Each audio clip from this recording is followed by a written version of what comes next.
Assalamualaikum warahmatullahi wabarakatuh. Saya Julian Renity Hardi. Di sini saya akan menjelaskan sejarah ilmu komunikasi dan perkembangan ilmu komunikasi. Di sejarah ilmu komunikasi terdapat 4 bagian, yaitu ada sejarah, teknologi komunikasi, unsur dan fungsi komunikasi, dan yang terakhir ada perkembangan ilmu komunikasi. Pertama adalah sejarah.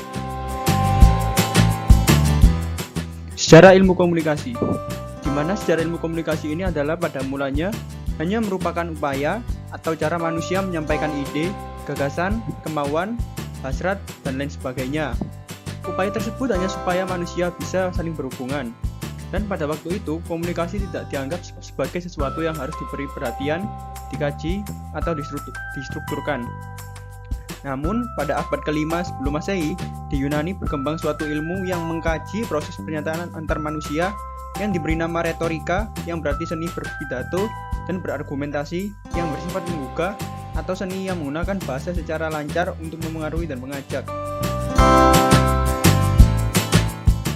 Komunikasi sebagai ilmu. Asal-usul ilmu komunikasi itu sendiri sebenarnya tampil pada zaman Yunani kuno sebelum Masehi yang digagas oleh Aristoteles. Dan dalam gagasan tersebut, ia menyebutkan bahwa di dalam komunikasi itu terdapat komunikator, pesan, dan penerima. Era komunikasi dimulai dari era tulisan, ke era cetakan, ke era telekomunikasi, dan yang terakhir ke era komunikasi interaktif. Di sejarah ilmu komunikasi terdapat 4 bagian, yaitu ada sejarah, teknologi komunikasi, unsur dan fungsi komunikasi, dan yang terakhir ada perkembangan ilmu komunikasi. Yang kedua adalah teknologi komunikasi. Teknologi komunikasi di masa prasejarah, di mana pada zaman prasejarah ini teknologi informasi dan komunikasi yang dilakukan oleh manusia berfungsi sebagai sistem untuk pengenalan bentuk-bentuk yang manusia kenal, untuk menggambarkan informasi yang diperoleh. Mereka menggambarkannya pada dinding-dinding goa tentang berburu dan binatang buruannya.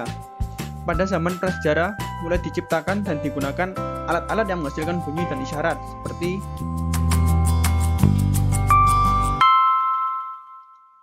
gendang, trompet, daun lontar.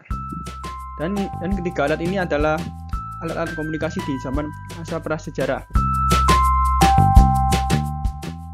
3000 sebelum Masehi, bangsa Sumeria menggunakan simbol-simbol yang dibentuk dari piktografi sebagai huruf. 2900 sebelum Masehi, bangsa Mesir kuno menggunakan huruf hieroglif. Hieroglif merupakan bahasa simbol, di mana setiap ungkapan diwakili oleh simbol yang berbeda. Di masa modern ini teknologi komunikasi banyak sekali penemuan dan penciptanya. Yang pertama ada Johann Gutenberg, penemu mesin cetak yang dikembangkan pertama kali pada tahun 1455. Yang kedua ada Lovelace, programmer komputer pertama dunia pada tahun 1630. Yang ketiga ada Alexander Graham Bell, penemu dan menciptakan telepon pada tahun 1876. Yang keempat ada Vannevar Bush, penemu kalkulator pada tahun 1931. Yang kelima adalah Dr. John V. Atanasov, menciptakan komputer pada tahun 1937. Yang pada saat itu Dr. John V. Atanasov dibantu oleh Clifford Berry.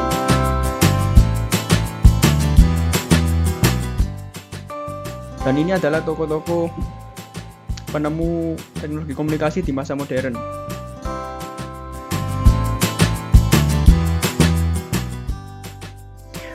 Di sejarah ilmu komunikasi terdapat 4 bagian, yaitu ada sejarah, teknologi komunikasi, unsur dan fungsi komunikasi, dan yang terakhir ada perkembangan ilmu komunikasi. Yang ketiga ada unsur dan fungsi komunikasi. Yang pertama ada unsur ilmu komunikasi, di mana unsur ilmu komunikasi ini adalah merupakan ide pokok pikiran Aristoteles dikembangkan oleh Cicero dan Quintilian menjadi 5 unsur, yaitu ada inventio, dispositio, eloquatio, memoria, dan pronunciatio. Fungsi ilmu komunikasi. Fungsi ilmu komunikasi dibagi menjadi 2, yaitu ada fungsi sosial, yang dimana fungsi sosial memiliki arti yaitu membangun konsep diri, aktualisasi diri untuk keberlangsungan hidup, memperoleh kebahagiaan, terhindar dari tekanan, antara lain melalui komunikasi yang menghibur dan memupuk hubungan dengan orang lain. Yang kedua ada fungsi pengambilan keputusan, adalah komunikasi kelompok yang berdimensi kelompok tugas dan pengambilan keputusan pada sidang kelompok, pembahasan dalam forum. Di sejarah ilmu komunikasi terdapat 4 bagian, yaitu ada sejarah, teknologi komunikasi, unsur dan fungsi komunikasi, dan yang terakhir ada perkembangan ilmu komunikasi. Yang terakhir ada perkembangan ilmu komunikasi. Di perkembangan ilmu komunikasi yang pertama ada periode tradisi retorika, di mana pada masa periode retorika ketika yaitu ada etos, patos, dan yang terakhir ada logos. Yang kedua adalah periode pertumbuhan 1900 sampai Perang Dunia Kedua, di mana di masa periode pertumbuhan ini banyak teknologi komunikasi yang telah bermunculan seperti telepon, telegraf, radio, dan televisi.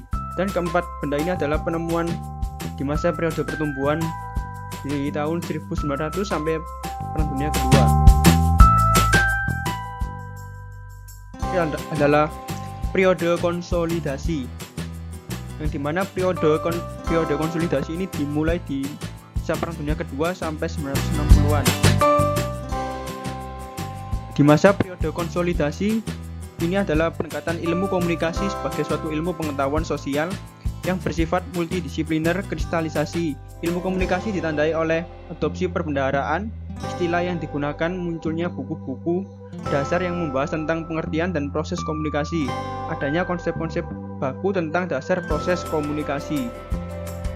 Dan itu adalah pengertian dari periode konsolidasi Perang Dunia Kedua sampai 1960-an.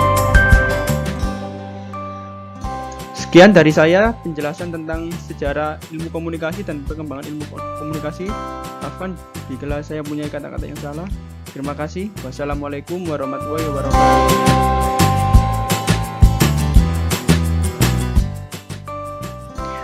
Di sejarah ilmu komunikasi terdapat 4 bagian, yaitu ada sejarah, teknologi komunikasi, unsur dan fungsi komunikasi, dan yang terakhir ada perkembangan ilmu komunikasi.